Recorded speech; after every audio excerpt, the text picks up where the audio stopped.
السلام علیکم ورحمۃ اللہ وبرکاتہ۔ الحمدللہ رب العالمین والصلاة والسلام علی سید المرسلین وعلی آلہ واصحابہ اجمعین، اما بعد فاعوذ باللہ من الشیطان الرجیم، بسم اللہ الرحمن الرحیم۔ قل متاع الدنیا قلیل والآخرۃ خیر لمن اتقى ولا تظلمون فتیلا۔ صدق اللہ العلی العظیم وصدق رسولہ النبی الامین الکریم، ونحن على ذلك لمن الشاہدین والشاکرین والحمد للہ رب العالمین۔ واعظ قوم کی وہ پختہ خیالی نہ رہی، برق طبعی نہ رہی، شعلہ مطالی نہ رہی، رہ گئی رسم ادا روح بلالی نہ رہی، فلسفہ رہ گیا تلقین غزالی نہ رہی،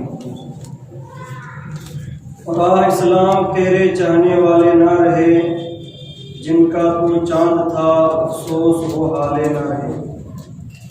معزز سامعین کرام، آئیے کچھ عرض و معروض سے پیشتر ہم سبھی حضرات ایک مرتبہ مل کر آقا نامدار مدینے کے تاجدار، ہم غریبوں کو غمگسار حضور احمد مصطفیٰ محمد مصطفیٰ صلی اللہ علیہ وسلم کے باب اقدس پناہ میں جس طریقے سے میں آپ سب کو پڑھاؤں محبت سے میرے ساتھ مل کر پڑھیں۔ الصلاۃ والسلام علیک یا رسول اللہ،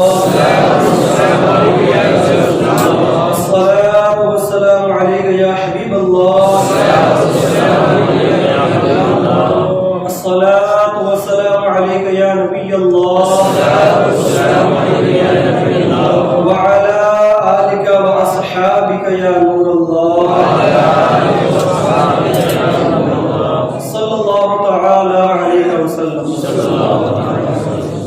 محترم دوستوں، اللہ رب العزت کلام پاک میں ارشاد فرماتا ہے، قل متاع الدنیا قلیل، اے محبوب آپ فرما دیجئے دنیا کا سامان تھوڑا ہے، والآخرۃ خیر لمن اتقى، اور آخرت بہتر ہے اس کے لیے جو پرہیزگاری حاصل کرے، ولا تظلمون فتیلا، اور تم پر ذرہ برابر بھی ظلم نہیں کیا جائے گا۔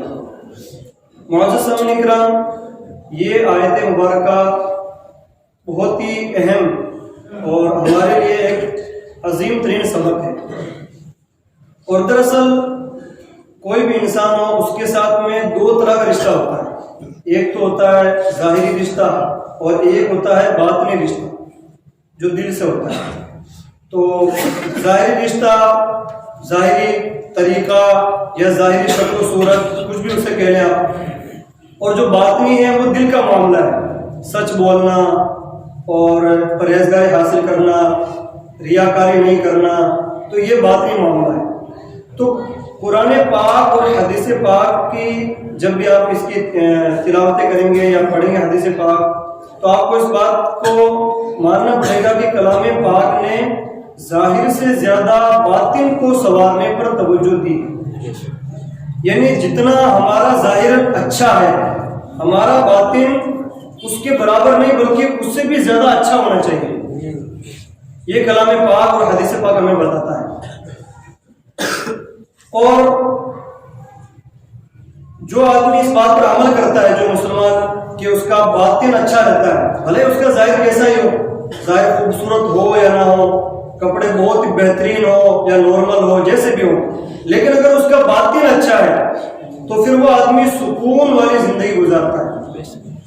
اور اولیاء کرام فرماتے ہیں، امام قشیری، کہ بہت سارے لوگ ایسے ہیں جو تن کے اجلے ہیں اور من کے کالے، اور بہت ہی خراب زندگی بسر کرتے ہیں، یعنی ان کا اگر ظاہر دیکھا جائے تو وہ بہت ہی صاف ستھرے، چمک دمک، دیکھنے والا یہ سمجھتا ہے کہ یار یہ تو بہت ہی خوش آدمی ہے، خوش مزاج آدمی ہے، اور یہ تو بہت ہی مطلب اچھا ہے اور بہت بڑے سکون میں بہت ہی اچھا لائف گزار رہا ہے، دیکھنے والا یہ تصور کرتا ہے۔ مگر حقیقت کیا ہوتی ہے کہ ان کے اتنے ڈپریشن، اتنی تکلیفیں، اتنے غم، اتنی مصیبت اور جھوٹ کی پہلے سے سازشیں ان کے دماغ میں اتنی چلتی رہتی ہیں کہ وہ بالکل جتنے زیادہ وہ صاف نظر آتے ہیں اس سے کہیں زیادہ وہ اندر سے کالے نظر آتے ہیں۔ تو کامیابی کس میں؟ کامیابی صرف ظاہر کو سنوارنے میں نہیں ہے، ظاہر کو اگرچہ میں سنوارنا چاہیے، لیکن ظاہر میں بدن کو، لباس کو، کپڑے کو، مکان کو، دکان کو، اس کو اگرچہ میں سنوارنا چاہیے، اس کی دیکھ بھال کرنی چاہیے، مگر پوری کی پوری کامیابی اس میں نہیں ہے۔ اصل کامیابی اس میں ہے کہ آدمی کا باطن اور آدمی کا دل سنور جائے۔ اور یہ کیسے سنورے گا؟ یہ سنورے گا کلام پاک کی تلاوت کرنے سے، یہ سنورے گا نماز پڑھنے سے، یہ سنورے گا نفل پڑھنے سے، یہ سنورے گا بیان سننے سے، ذکر سننے سے، اور اللہ اس کے رسول کی یاد کرنے سے یہ ہمیں سنورے گا۔ اللہ کے پیارے حبیب صلی اللہ علیہ وسلم پر جب کلام پاک نازل ہوا تو کلام پاک میں آپ جگہ جگہ ان آیتوں کا مفہوم سنیں گے کہ اللہ رب العزت ارشاد فرماتا ہے یتلو علیکم آیاتنا ویزکیکم ویعلمکم الکتاب۔ تو اس طرح کا مفہوم کلام پاک میں بہت ساری جگہ ہے۔ اس کا ترجمہ کیا ہے کہ یہ محبوب، اے مسلمانوں، یہ محبوب آپ پر اللہ کا کلام تلاوت کرتے ہیں۔ اور اللہ کا کلام کیوں پڑھتے ہیں؟ صرف ثواب کمانے کی نیت سے نہیں۔ ہم جیسے ہمارا یہ نظریہ ہوتا ہے کہ ہم کلام پاک جب بھی پڑھتے ہیں تو ہماری یہ نیت ہوتی ہے کہ ہم یہ ثواب کما لیں، اتنی نیکیاں مل جائیں گی، وہ تو چلو ہمیں ملے گا، مگر ہمیں اصل مقصد کیا کلام پاک پڑھنے کا؟ اصل مقصد یہ ہے وَيُزَكِّيكُمْ کہ یہ محبوب کلام پاک کی تلاوت سے تمہارے دلوں کو صاف ستھرا کرتے ہیں۔ اور جتنے زیادہ ہمارے دل صاف ستھرا ہوں گے اتنے زیادہ گناہ کم ہوں گے۔ آدمی ٹینشن میں نہیں، ڈپریشن میں نہیں، غم مصیبت ساری چیزیں اسے ختم ہو جائیں گی۔ جتنا اس کا دل مطمئن ہوگا ساری چیزیں اس کے لیے اچھی رہیں گی۔ اور کلام پاک میں دوسرے پارے میں، پہلے پارے میں اور اسی طرح چوتھے پارے میں اس آیت کریمہ کا مفہوم ہے، اور بھی جگہ جگہ اس بارے مفہوم ہے۔ اور ہم کیا کرتے ہیں آج جیسے ایک مطلب پریشان کن معاشرہ، اور اللہ ماشاء اللہ بہت سارے بھائی ایسے ہیں جو کلام پاک کی تلاوت، نماز، ذکر اور درود وغیرہ پڑھنے سے اور اللہ تعالیٰ کے تمام حقوق ادا کرنے کی وجہ سے سکون والی زندگی گزارتے ہیں، مگر اکثر لوگ ایسے ہیں جو ہمارے جسم کی خوراک تو پوری میسر کرواتے ہیں مگر روح کی خوراک پوری نہیں کرتے۔ جسم کی خوراک، کھانا پینا، یہ جو ساری چیزیں ہیں، یعنی جس کے لیے ہم دوڑ بھاگ کر رہے ہیں، 24 گھنٹے دوڑ بھاگ کرتے ہیں، وہ ہمارے جسم کی خوراک ہے، مکان کے لیے، بلڈنگ کے لیے، اور جو ہے مطلب خریداری کرنے کے لیے، وہ سارا سب کچھ کرتے ہیں۔ کیوں؟ تاکہ سکون سے رہیں، آرام سے رہیں، ہمارے بچوں کے لیے کچھ پراپرٹی، یہ ساری چیزیں ہم کیوں کرتے ہیں؟ یہ ہمارے بدن، ہمارے جسم کی خوراک کرتے ہیں، مگر ہماری روح کے لیے ہم کیا خوراک کرتے ہیں؟ روح کی خوراک کیا ہے؟ کھانا پینا تو ہے نہیں۔ روح کی جو خوراک ہے وہ کلام پاک کی تلاوت، وہ درود شریف ہے، وہ اللہ کا ذکر ہے، وہ نماز ہے، وہ نفل عبادتیں ہیں، وہ روزے ہیں، اور اللہ تعالیٰ کی بارگاہ میں دیا جانے والا وہ صدقہ ہے۔ یہ وہ چیزیں ہیں جو ہماری روح کی خوراک ہے۔ تو ہمیں چاہیے کہ ہم صرف اور صرف اپنے بدن کی خوراک، صرف جسم کی خوراک یا مکان، ان چیزوں پر توجہ نہ کریں، بلکہ ان کے ساتھ میں ان سے زیادہ جو ہماری روح ہے اس کی خوراک کی بھی تیاری کریں۔ جیسے ہم اکثر مجلس میں جب بیٹھتے ہیں تو جب ہم مسجد سے باہر ہوتے ہیں تو ہمارا دل اللہ اس کے رسول کی یاد میں زیادہ مطلب مستغرق نہیں ہوتا ہے، اور جیسے ہم مسجد میں آتے ہیں، ہم نعت سنتے ہیں تو پھر ہمارا دل تھوڑا سا اندر سے مچلتا ہے نہیں مچلتا ہے؟ کیوں؟ اس لیے کہ نعت پاک سننا یہ روح کی غذا ہے، اور جب ہم نعت پاک سنتے ہیں اور روح کو جب وہ غذا ملتی ہے تو پھر ہم خود بخود خوش ہو جاتے ہیں۔ اور ہم نے اس بات کو نوٹ کیا ہوگا کہ ہم جب مسجد سے باہر ہوتے ہیں، گھر پہ ہوتے ہیں یا کہیں پر بھی، ہمیں وہ سکون کبھی بھی نصیب نہیں ہوتا جو سکون ہم کلام پاک کی تلاوت کرنے سے یا کوئی اچھا شاعر بہترین نعت پاک پڑھتا ہے اس کے نعت پاک پڑھنے سے یا بیان سننے سے جو ہمیں سکون ملتا ہے دل میں، وہ سکون ہمیں کہیں پر بھی نہیں ملتا۔ تو سوال یہ پیدا ہوتا ہے کہ یہ سکون ہمیں کیوں ملتا ہے؟ یہ سکون جب ملتا ہے تو ہم خوش کیوں ہوتے ہیں؟ اور یہ سکون کیسے ملتا ہے ہم کو؟ یہ سکون ہم کو نعت پاک سننے سے ملتا ہے، اور یہ جب یہ خوراک روح کے اندر جاتی ہے تو پھر وہ روح جو اثر کرتی ہے، اپنا اثر دکھاتی ہے اور ہم خوش ہو جاتے ہیں۔ تو آپ اندازہ لگائیں، آدھا گھنٹے، 1 گھنٹہ اللہ اس کے رسول کی یاد کرنے سے ہم جو بہت خوش ہوتے ہیں، اپنا آپ کو بڑا خوش تصور کرتے ہیں، تو آپ یہ اندازہ لگائیں اگر ہم دن میں 5 وقت نماز جماعت کے ساتھ ادا کریں کلام پاک کی تلاوت کریں اور صدقہ وغیرہ بھی ادا کرتے رہیں تو پھر آپ اندازہ لگائیں کہ ہم کتنے خوش ہو جائیں گے۔ بہت سارے بھائی ایسے ہوتے ہیں جو پہلے نماز وغیرہ سے بالکل دور رہتے ہیں، جب مصیبت یا ایسی کوئی پرابلم ان پر آتی ہے تو پھر وہ نماز اچانک شروع کرتے ہیں، اور جب وہ نماز شروع کر دیتے ہیں تو وہ نماز کو اتنی مضبوطی سے پکڑتے ہیں، اتنی مضبوطی سے کہ جو پہلے سے نماز پڑھ رہے تھے وہ ان کو مطلب بالکل پیچھے چھوڑ دیتے ہیں وقت کی پابندی میں نماز پڑھنے میں۔ کیوں؟ اس لیے کہ یہ پہلے بالکل نماز نہیں پڑھتا تھا، اس نے جب نماز پڑھنی شروع کی تو اس کی روح کو نماز کے ذریعے غذا ملنے لگی، اور جب غذا ملنے لگی تو یہ آدمی اور خوش ہونے لگا، اور جتنا خوش ہوتا گیا اتنا اللہ اس کی رسول کی یاد میں یہ اپنا وقت بتاتا گیا۔ تو محترم دوستو، ہمیں چاہیے کہ ہم نعت پاک سنیں، ذکر سنیں، بیان سنیں، اور سب سے زیادہ جس میں سکون ہے، جو سب سے زیادہ سکون والی چیز ہے کہ اس سے بڑھ کر تو سکون کسی چیز میں ہے ہی نہیں، وہ کیا ہے؟ محترم دوستوں، آج ہم جیسے نعت پاک سنتے ہیں تو بعض دفعہ بڑے جلسے ہوتے ہیں اور کوئی بہترین نعت ہوتی ہے تو پیچھے سے خط لکھ جاتا ہے کہ حضرت سے کہو کہ یہ نعت کے ساتھ یہ نعت بھی پڑھے۔ کیوں؟ آپ کا دل چاہتا ہے کہ نہیں یار یہ نہیں، یہ نعت پڑھو۔ تو نعت کے لیے ہم فرمائش کرتے ہیں، اور ایسے ہم بیان کے لیے فرمائش کرتے ہیں کہ یہ والا واقعہ حضرت آپ بیان کیجیے گا تاکہ یہ واقعہ سننے سے ہم کو بڑا سکون ملتا ہے۔ تو نعت پاک پڑھنے سے، نعت پاک سننے سے، ذکر بیان سننے سے اگر ہمیں سکون ملتا ہے تو آپ مجھے یہ بتائیں نعت پاک کا سرچشمہ، بیان کا سرچشمہ، ان سب کا جو سب سے بڑا مغز ہے، جو سب سے بڑا ہیڈ ہے، اگر ہم اس کو سنیں گے اور اس کو پڑھیں گے تو کیا ہمیں سکون نہیں ملے گا؟ بے شک سکون ملے گا، مگر ہم کیا ہے کہ ہم ابھی مطلب ہے کہ جو سب سے اوپر والی سیڑھی ہے، جو سب سے بہترین مطلب جو پھل لگا ہوا ہے وہاں تک نہیں جا رہے ہیں، ہم تھوڑے سے خوش ہو جا رہے ہیں۔ ہم تھوڑے میں خوش نہیں ہونا بلکہ اس سے اور آگے بڑھنا ہے۔ تو نعت پاک اور بیان یہ ساری کی ساری چیزیں کلام پاک قرآن مجید سے نکلی ہوئی ہیں، قرآن مجید کا یہ سب مفہوم ہے۔ تو آپ یہ اندازہ لگاؤ کہ جب نعت پاک پڑھنے سے، سننے سے، ذکر سننے سے ہمیں اتنا سکون ملتا ہے تو ہم جب کلام پاک کی تلاوت کریں گے تو پھر ہمیں کتنا سکون نصیب ہو جائے گا۔ تو ہمیں چاہیے کہ ہم کلام پاک کی تلاوت روزانہ کریں، بھلے ایک پارہ نہ صحیح، پاؤ پارہ، یہ جتنا ہو سکے۔ اور جو بھائی لوگ پڑھنا نہیں چاہتے ہیں، مطلب عام طور سے لوگ کہتے ہیں کہ ہم کلام پاک کو پڑھے ہوئے نہیں ہیں بالکل ہی، تو موبائل ہے آپ اس کے ذریعے سنیں۔ جو کلام پاک کی تلاوت روزانہ سنتا ہے تو اس کو احساس نہیں بلکہ اس کو اس بات کا یقین ہے کہ اس کو کلام پاک کی تلاوت کرنے سے، سننے سے سکون ملتا ہے۔ جب کلام پاک کی تلاوت سننے سے ہمیں سکون ملتا ہے تو پھر ہم یہ فرمائش کیوں نہیں کرتے کبھی کہ حضرت آج یہ نعت نہیں بلکہ کلام پاک کی یہ تلاوت جو ہے ہمیں سنا دیجیے۔ صحابہ کرام کا معمول تھا کہ جب صحابہ کرام ایک دوسرے سے ملتے تو سلام کرنے کے بعد میں سورہ عصر کی تلاوت کرتے ہیں۔ سورہ عصر والعصر ان الانسان لفی خسر الا الذين آمنوا وعملوا الصالحات وتواصوا بالحق وتواصوا بالصبر۔ یہ کلام پاک کی صورت ہے۔ جب صحابہ کرام آپس میں ملتے تو اس کی تلاوت سناتے، ایک دوسرے کو سناتے۔ فائدہ کیا؟ ایک تو ثواب ملتا اور دوسرے کلام پاک کی تلاوت کرنے سے ان کی روح کی غذا میسر آتی۔ تو محترم دوستو، ہمیں چاہیے کہ ہم کلام پاک کی باضابطہ بلا ناغہ روزانہ تلاوت کریں، اس لیے کہ آپ اندازہ لگائیں جب ہمیں تھوڑے بہت ذکر کرنے سے، نعت پاک پڑھنے سے ہمیں سکون ملتا ہے تو بھلا ہم کلام پاک کی تلاوت کریں گے تو ہمیں کتنا سکون نصیب ہو جائے گا۔ وعدہ کریں گے انشاءاللہ روزانہ اگر ایک بار نہ صحیح تو کم سے کم پاؤ پارا یا جتنا ہو سکے گا کلام پاک کی تلاوت کریں گے، اور ہو سکے تو گھر میں اس کو زور سے آپ پڑھیں، کیونکہ کلام پاک کی تلاوت آپ جب گھر میں کریں گے اور گھر کے در و دیوار سنیں گے اس کو تو اس کے ذریعے جو گھر میں بے برکتیاں ہیں، جو پریشانیاں ہیں وہ بھی دور ہو جائیں گی۔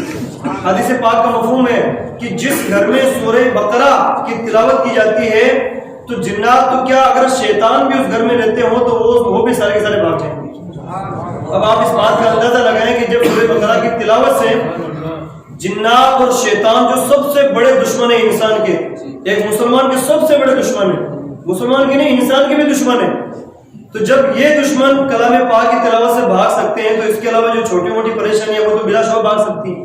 اور ہم دیکھتے ہیں کہ ہمارے جب کوئی مصیبت یا بیماری یا ایسی کوئی پریشانی آتی ہے تو ہم پھر اس کی جانب رجوع کرتے ہیں، ہم کلام پاک پڑھوا کے دم کرواتے ہیں، یا سر درد ہوتا تو اس میں ہم کچھ کلام پاک کی آیتوں کو پڑھ کے یا سن کر ہم پانی پیتے ہیں، اس سے شفا حاصل ہوتی ہے۔ تو ایسا کیوں ہوتا ہے؟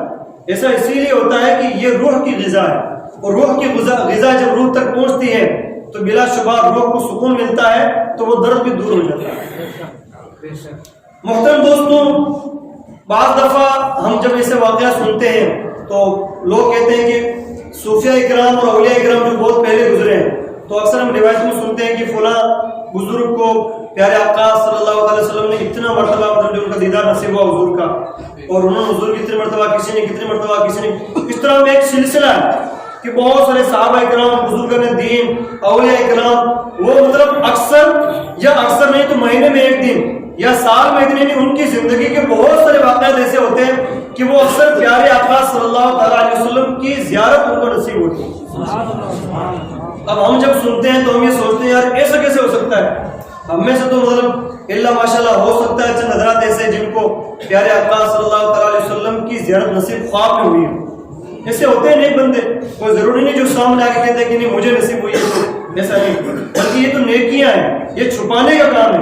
بہت سارے لوگ ایسے ہوتے ہیں جن کو درود پاک کی کثرت سے یا درود پاک کی برکت سے، کلام پاک کی برکت سے پیارے آقا صلی اللہ علیہ وسلم کا دیدار خواب میں حاصل ہوتا ہے، مگر جب عام لوگ اس بات کو سنتے ہیں تو وہ کہتے ہیں یار ایسا کیسے ہو سکتا ہے، یہ تو بہت ہی مشکل چیز ہے، یہ تو ایک دم ناممکن چیز ہے۔ جو گناہ میں ہر وقت مبتلا رہتے ہیں وہ سوچتے ہیں ایسا کیسا ہوتا ہے۔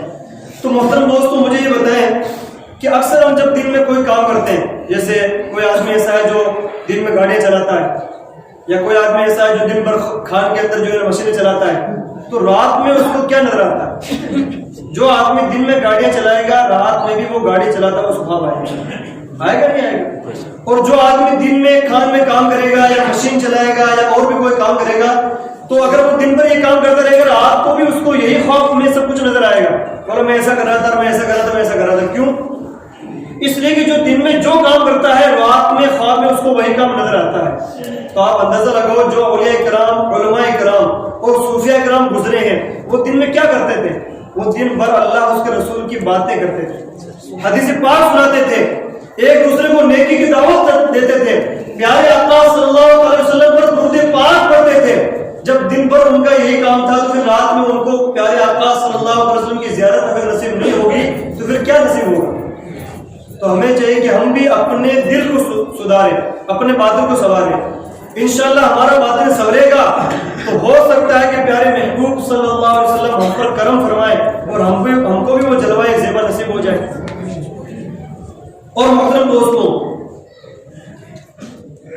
روایت میں آیا کہ جب کوئی آدمی بہت زیادہ نیکی کرنے کے بعد میں مشہور ہو جائے، یعنی اتنی نیکیاں کرے کہ لوگ اس کی نیکیوں کے چرچے کرنے لگے کہ بڑا نیک آدمی ہے اور اس کی فلاں نیکیاں ہیں، جگہ جگہ اس کا شہرہ ہے، تو صوفیاء کرام فرماتے ہیں کہ جب تمہیں نیک کام کرنے کے بعد میں اگر تم مشہور ہونے لگو تو تم اللہ اس کے رسول سے پناہ مانگو، اس لیے کہ ہو سکتا ہے کہ جو تم نے نیکیاں کی ہیں اس نیکیوں کا بدلہ تمہیں اسی دنیا کے اندر مل جائے اور آخرت میں تمہارے لیے کچھ بھی باقی نہ رہے۔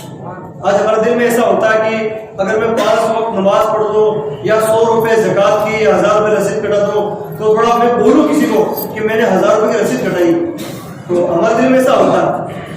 اب آپ اندازہ لگائیں کہ اگر ہم نے اس کو بول دیا پھر آپ کا نام ہو جائے گا روشن کہ ماشاءاللہ 1000 روپے رسید کٹائی، 2000 کٹائی، 5 لاکھ کی کٹائی ہے، نام روشن ہو جائے گا آپ کا۔ تو اس بات سے ڈرنا چاہیے کہ جس کا نام روشن دنیا میں ہو جائے گا پھر آخرت میں اس کو کچھ بھی نہیں ملے گا۔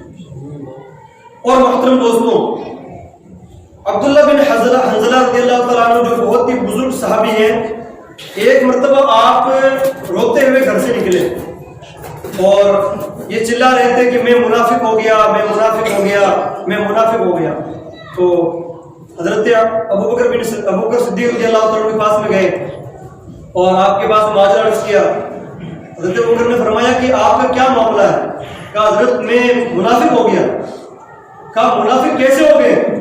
کہا اس لیے کہ جب پیارے آقا صلی اللہ علیہ وسلم کی مجلس میں ہم بیٹھتے ہیں تو اس وقت بیٹھنے کا مزاج اور بیٹھنے کا رنگ الگ ہوتا ہے، یعنی جب حضور کی مجلس میں ہم بیٹھے رہتے تو ہمیں بڑا سکون ملتا ہے اور پورا دل اور پوری جان جو ہے اللہ اور اس کے رسول کی یاد میں مستغرق رہتی ہے۔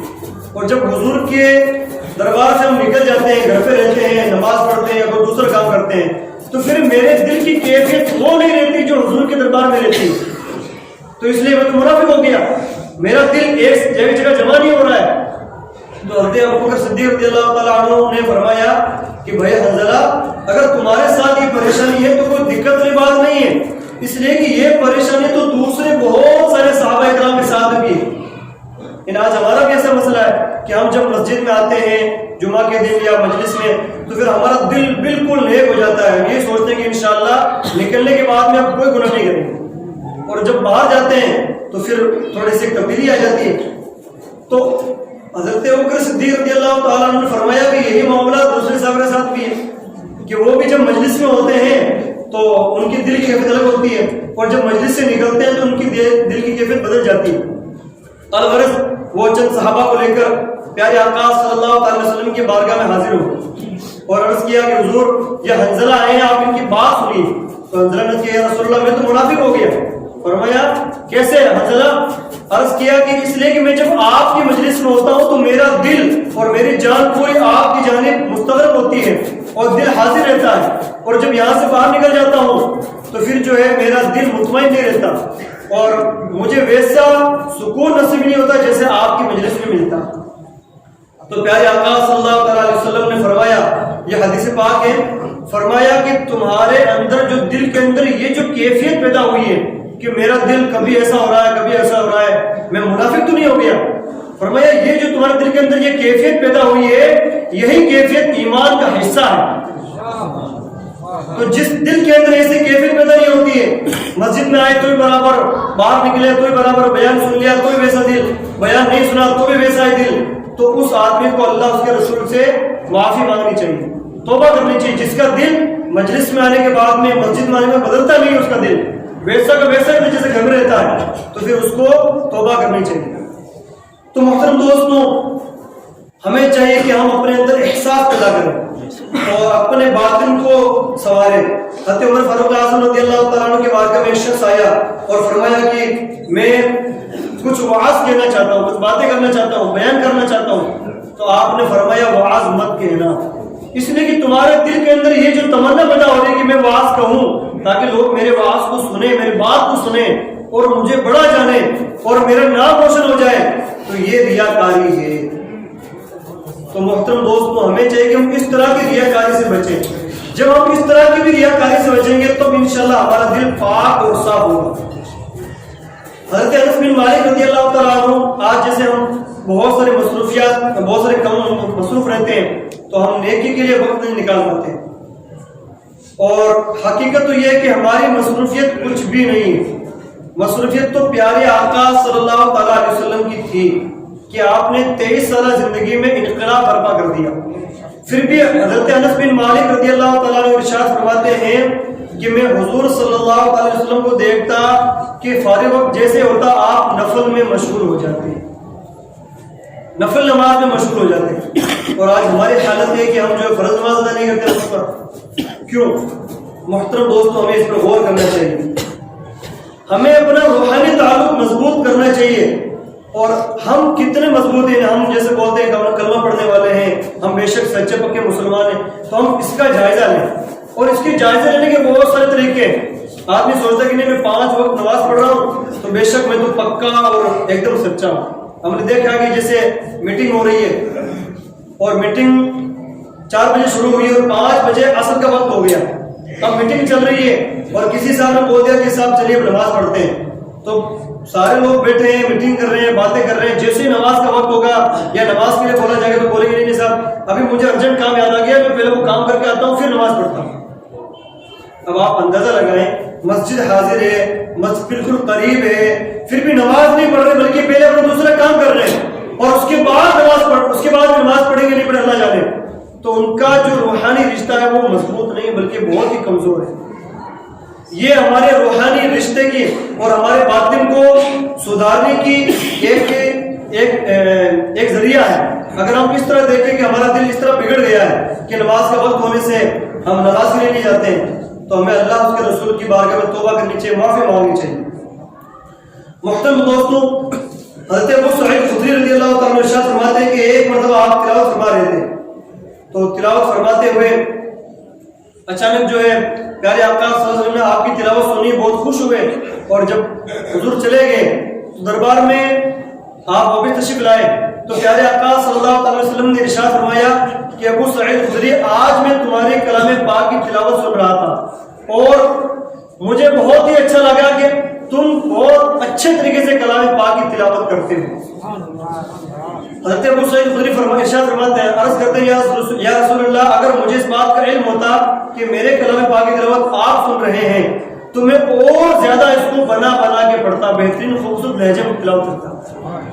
تو اس طرح تلاوت کرنا کلام پاک کی کہ ہمارے تلاوت کے لہجے سے، انداز سے دوسرا آدمی متاثر ہو اور اس کے دل میں جا کے تلاوت لگے تو یہ بے شک ثواب کا ذریعہ ہے۔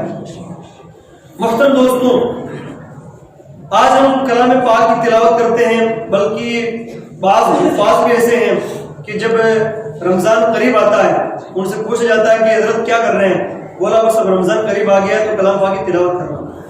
تو یاد رکھیں کہ ہم اس نیت سے کلام پاک کی تلاوت کریں کہ رمضان قریب آ گیا ہے اور اب ہمیں تراویح سنانی ہے، اور اگر تراویح میں غلطی آ گئی تو لوگ ہمیں ڈانٹیں گے، بولیں گے تمہیں غلطی کیوں آ گئی، تم نے یاد کیوں نہیں کیا۔ لوگوں کو دکھانے کے لیے رمضان شریف کے آنے سے 3 مہینے پہلے تلاوت شروع کرنا یہ بھی ثواب کا ذریعہ نہیں ہے، یہ ثواب کا ذریعہ نہیں ہے، پھر یہ صرف دکھاوا، یہ آدمی اپنی محنت کے لیے کام کر رہا ہے۔ اگر کسی کو ثواب کمانا ہے تو اس کو چاہیے کہ پورے سال کلام پاک کی تلاوت کرے، بھلے روزانہ 5 پارے نہیں پڑھ سکتا، لیکن اگر پاؤ پارا، آدھا پارا یا 1 پارا پڑھ سکتا ہے تو بھی اس کی تلاوت کرے۔ اگر صرف رمضان قریب آ گیا اور تلاوت شروع کر دی تو محترم دوستوں پھر اس کا یہ پڑھنا کلام پاک کا ثواب نہیں ملے گا۔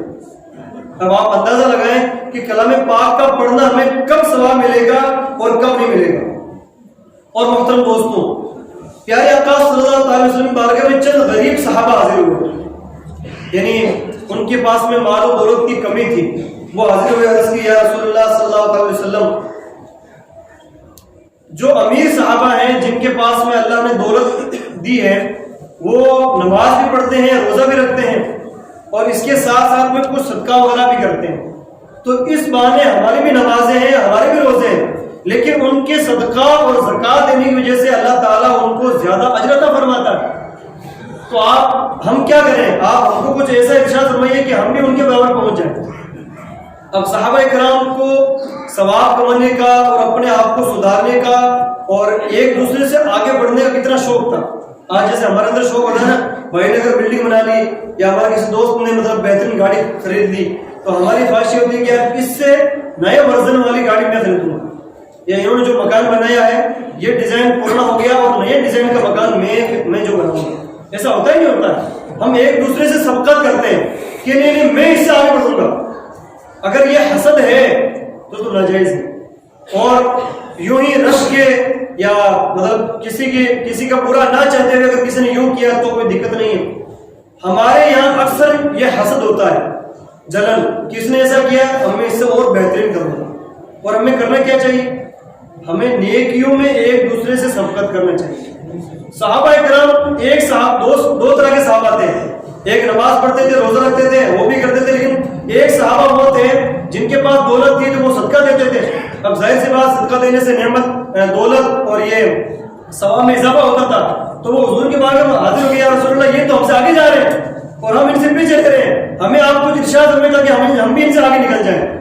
تو پھر پیارے آقا صلی اللہ علیہ وسلم نے ارشاد فرمایا کہ میرے صحابہ اگر تم ان سے آگے نکلنا چاہتے ہو تو وہ تسبیح پڑھو جو تسبیح میں تم کو ارشاد فرماتا ہوں، اور وہ تسبیح کیا ہے؟ 33 بار سبحان اللہ، 33 بار الحمدللہ اور 34 بار اللہ اکبر۔ فرمایا سوتے وقت اگر اس تسبیح کو تم پڑھ لو گے تو تم ان امیر صحابہ سے بھی آگے نکل جاؤ۔ اور اس کے بعد میں چند دنوں کے بعد میں پھر وہی صحابہ دوبارہ حاضر ہو گئے، عرض کی یا رسول اللہ، یعنی آپ یہ اندازہ لگائیں کہ صحابہ کرام میں ایک دوسرے سے حسد تھا، اس کو حسد بولتے ہیں، مگر یہ حسد جائز ہے۔ یہ حسد کیا ہے؟ یہ جائز ہے۔ نیکیوں میں حسد کرنا، اچھے کام میں کلام پاک، جیسے آپ کسی دوست نے آ کے نماز پڑھی 5 وقت کی، اب آگے یار میرا دوست نماز پڑھ رہا 5 وقت کی، اب میں تو تہجد ہی پڑھوں گا۔ کوئی آپ کا دوست ہے جو مسجد سے نکلنے کے بعد آپ تو جلدی نکل جاتے ہیں، وہ کلام پاک کی تلاوت کرتا رہتا ہے، تو پھر آپ کو حسد کرنا چاہیے کہ یار یہ کلام پاک کی تلاوت کیوں کرتا ہے، میں بھی کروں گا تلاوت۔ تو یہ جو حسد ہے یہ حسد جائز نہیں بلکہ بہتر ہے، وہ صحابہ کرام کے درمیان بھی اس طرح کا نیکیوں والا حسد تھا. وہ صحابہ غریب جو تھے وہ دوبارہ حاضر ہو گئے اور عرض کی یا رسول اللہ وہ جو تسبیح آپ نے بتائی تھی وہ تسبیح تو ان امیر صحابہ کو بھی پتہ چل گئی.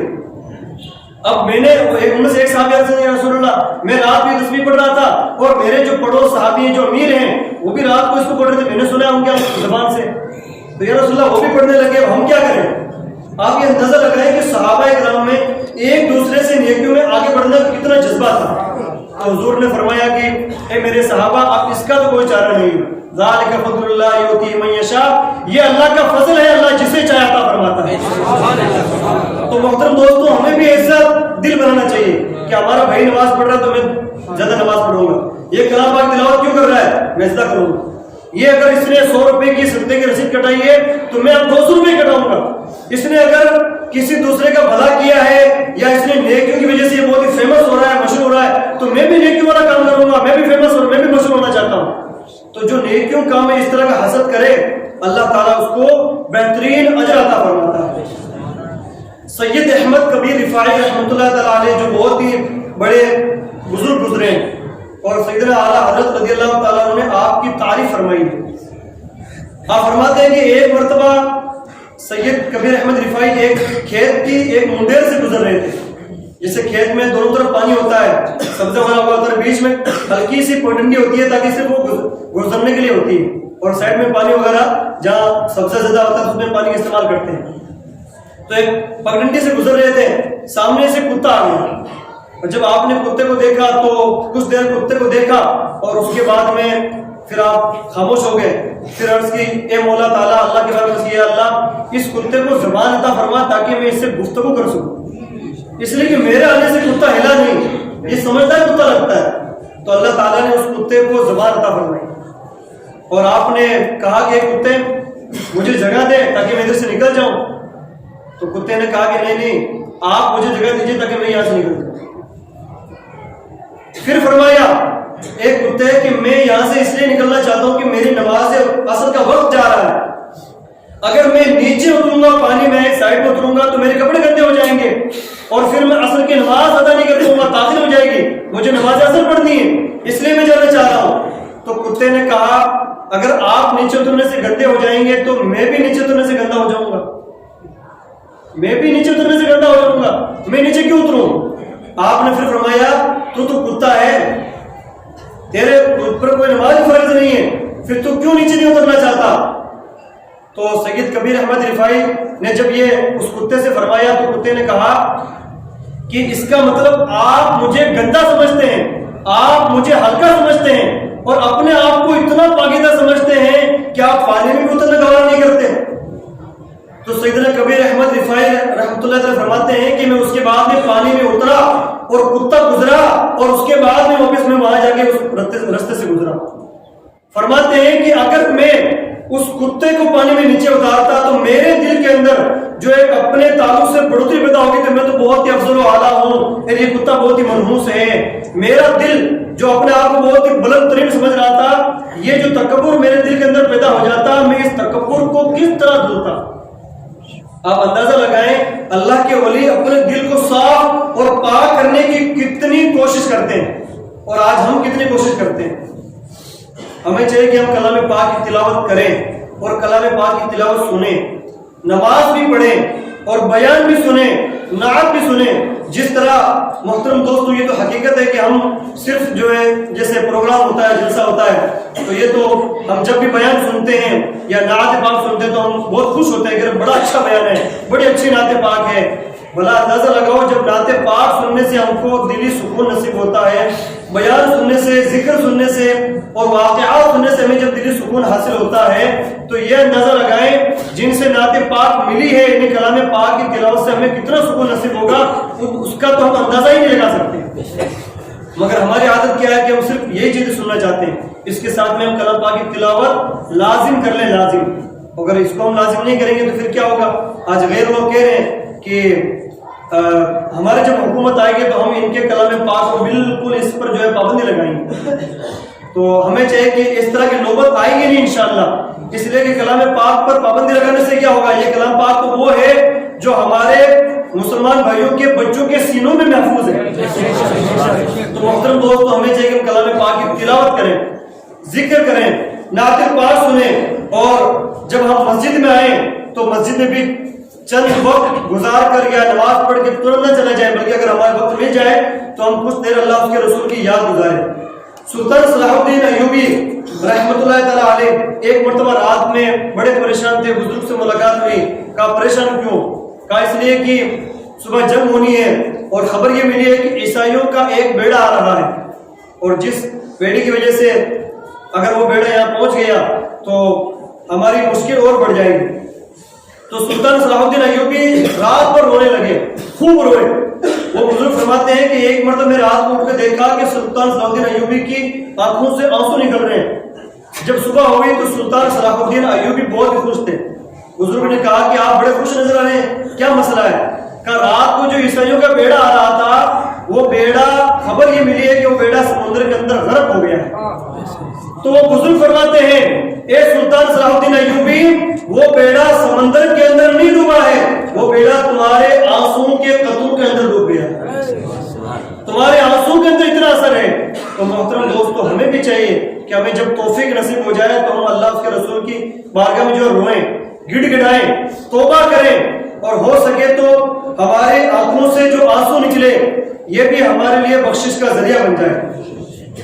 حدیث میں آیا ہے کہ جو بندہ اللہ تعالیٰ کے خوف سے روتا ہے، اللہ تعالیٰ کے خوف سے روتا ہے، اور مچھر کے پر کے برابر بھی اس کی آنکھوں سے آنسو نکل جائے، اللہ کے خوف سے روئے، دکھاوے کے لیے نہیں بلکہ اللہ کے خوف سے روئے، اور مچھر کا پر ایک دم چھوٹا اتنا اس کی آنکھوں سے آنسو نکل جائے، تو اللہ تعالیٰ اس کی بخشش فرما دے گا۔ اس کا جہنم میں جانا ایسا ہی ہے جیسے تھنوں سے نکلے ہوئے دودھ کا واپس تھن میں جانا، یعنی جس طرح گائے کے یا بھینس کے تھن میں سے دودھ نکلنے کے بعد میں دودھ اس کے تھن میں واپس نہیں جا سکتا، اسی طرح جس بندے کے آنکھوں سے آنسو نکل جائے اس بندے کو اللہ تعالیٰ جہنم میں نہیں بھیج سکتا۔ تو ہمیں چاہیے کہ ہم اللہ اس کے رسول کی یاد میں روئیں، اپنے دل کو پاک اور صاف کریں، اور اپنے گھروں میں بھی مسجد بنائیں۔ حدیث پاک میں آیا ہے، اللہ کے رسول فرماتے ہیں کہ اپنے گھروں کو مسجد بناؤ، یعنی گھر میں سے ایک حصہ خاص کر لو جب تم اس میں نماز پڑھو اور اللہ اس کے رسول کی یاد کرو۔ اور اسی حدیث پاک میں آیا کہ اپنے گھروں کو قبرستان نہ بناؤ۔ قبرستان کیا ہوگا؟ یعنی نہ تو کلام پاک کی تلاوت، نہ نماز، نہ ذکر، ہر وقت گانے، وہ بیہودہ باتیں، فلمیں، ڈرامے۔ اگر اس طرح کا ہوتا رہے گا تو وہ چیز وہ گھر قبرستان ہے۔ تو ہمیں اپنے گھر کو قبرستان نہیں بنانا ہے، بلکہ ہمیں اپنے گھر کو اچھا گھر بنانا ہے اور نیکیوں والا کام کرنا ہے اور اپنے باطن کو سدھارنا ہے۔ جس طرح ہم اپنے ظاہر کو سنوارتے ہیں، ساری کوشش کپڑے پہ، دکان پہ، مکان پہ، گاڑی پہ، گھوڑے پہ، اس میں ہم کرتے ہیں، اس سے زیادہ کوشش ہمیں اپنے دل کو سنوارنے پہ کرنا چاہیے۔ اور ہمارا دل جتنا سکون میں ہوگا، جتنا ریلیکس میں ہوگا، اتنی ہی اچھی ہماری زندگی گزر رہی ہوگی۔ ہم دیکھتے ہیں کہ بڑے لکھپتی کروڑپتی آدمی ایسے ہوتے ہیں جن کے بڑے بڑے بنگلے ہوتے ہیں، اخباروں میں آدمی سنتے ہیں کہ فلاں کروڑپتی آدمی، اس کے یوں بنگلے تھے، اس کے یوں چرچے تھے، اور پھر بھی ایسا وقت آیا کہ اس نے پھانسی کھا لی۔ ایسا ہوتا ہی نہیں ہوتا۔ تو جو جتنا زیادہ چمک دمک پر اور اپنے ظاہر کو سنوارنے پہ توجہ دیتا ہے وہ اتنا ہی زیادہ پریشان ہوتا ہے، اور جو اپنے باطن کو سنوارنے لگ جاتا ہے اللہ تعالیٰ اس کو دلی سکون نصیب کرتا ہے۔ اللہ تعالیٰ ہم سب کو ہمارے ظاہر سے زیادہ باطن سنوارنے کی توفیق رکھے۔